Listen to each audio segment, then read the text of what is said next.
جو بندہ اللہ رب العزت کا ہوتا ہے پھر اللہ اس کا ہو جاتا ہے، کیونکہ جب بندہ اللہ کا ہو جاتا ہے اللہ اس کا ہو جاتا ہے، پھر بندہ جو بھی اللہ سے مانگے اللہ رب العزت اس کو عطا ضرور فرماتا ہے۔ حضرت منصور بن عمار رضی اللہ تعالی عنہ نزہۃ المجالس کے اندر یہ بات موجود ہے۔ حضرت منصور بن عمار رضی اللہ تعالی عنہ واعظ فرما رہے تھے، بیان فرما رہے تھے، لوگوں کا ہجوم ہے آپ کے سامنے، تو ایک سائل آپ کی مجلس سے اٹھ کر کھڑا ہو جاتا ہے اور 4 درہموں کا سوال کرتا ہے۔ حضرت منصور بن عمار رضی اللہ تعالیٰ عنہ آپ اعلان فرماتے ہیں اپنے اسی خطبے کے اندر سامعین سے کہ کون ہے جو اس سائل کو 4 درہم دے، میں اس کے لیے 4 دعائیں کروں گا۔ اللہ اکبر۔ اب ایک یہودی مالک تھا، اس کا غلام، وہ مسلمان تھا۔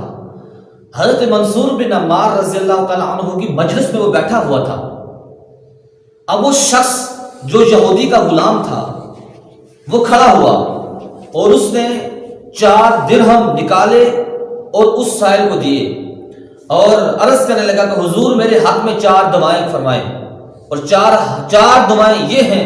پہلی یہ تھی کہ حضور میرے لیے دعا کریں کہ میں غلام ہوں، اللہ تعالیٰ مجھے عذاب فرما دے، اور پھر اس غلام نے دوسرا یہ کہا کہ میں فقیر ہوں، اللہ تعالیٰ مجھے غنی کر دے، اور تیسری دعا یہ کی کہ میرا مالک جو ہے وہ یہودی ہے، اللہ رب العزت اس کو ایمان کی دولت سے سرفراز فرمائے، اور پھر چوتھی دعا یہ ہے کہ اللہ رب العزت مجھے اور میرے مالک دونوں کو جنت عطا فرمائے، ہمارے گناہوں کی بخشش فرما دے۔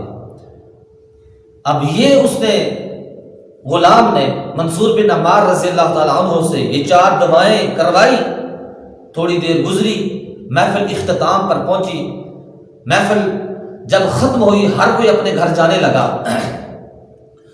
تو حضرت منصور بن عمار رضی اللہ تعالیٰ عنہ آپ کی 4 دعائیں اس شخص کو بڑی دل پر اثر کر رہی تھی۔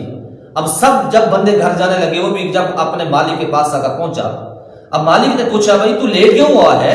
حسب معمول باقی دنوں کی نسبت سے آج آپ لیٹ آئے ہو، اس کی وجہ کیا ہے؟ اب اس غلام نے کہا کہ میرے آقا میں آج منصور بن عمار رضی اللہ تعالیٰ عنہ کی مجلس میں بیٹھا ہوا تھا، لیٹ ہو گیا، اور ان سے میں نے 4 درہم کے بدلے میں 4 دعائیں کروائی ہیں، 4 درہم میں نے رائے خدا دیے ہیں اور 4 دعائیں ان سے میں لی ہیں۔ اب اس مالک نے غلام سے پوچھا وہ 4 دعائیں کون سی ہیں؟ اب اس غلام نے یہ کہا پہلی دعا یہ ہے کہ میں غلام ہوں، اللہ تعالیٰ مجھے عذاب فرما دے۔ اب اس مالک نے کہا ہاں جا، میں نے تجھے اللہ کی رضا کی خاطر عذاب کر دیا ہے۔ اب پھر مالک نے پوچھا دوسری دعا کیا ہے؟ اب اس غلام نے کہا دوسری دعا یہ میں نے حضرت منصور بن عمار رضی اللہ تعالیٰ عنہ سے یہ کروائی ہے کہ میرا جو مالک ہے وہ یہودی ہے، اللہ رب العزت اس کو ایمان کی دولت سے سرفراز فرمائے، دوسری دعا میں نے یہ کروائی ہے۔ اور پھر حضرت منصور بن عمار رضی اللہ تعالیٰ عنہ کی تیسری دعا کی ہوئی تھی۔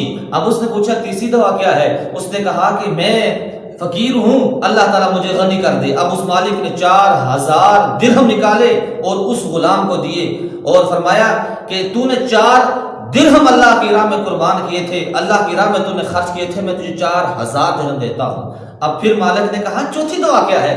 اب اس نے کہا، غلام نے کہا کہ چوتھی دعا یہ ہے میں نے یہ کروائی ہے کہ میں بھی گنہگار ہوں اور میرا جو مالک ہے وہ بھی گنہگار ہے، اللہ رب العزت ہم دونوں کی بخشش فرمائے۔ اب اس مالک نے سن کر کہا پہلی 3 دعائیں جو تو نے کروائی تھی وہ میرے اختیار میں تھی، وہ میں نے پوری کر دی، اب یہ جو معاملہ ہے یہ اللہ رب العزت کے ہاں ہے۔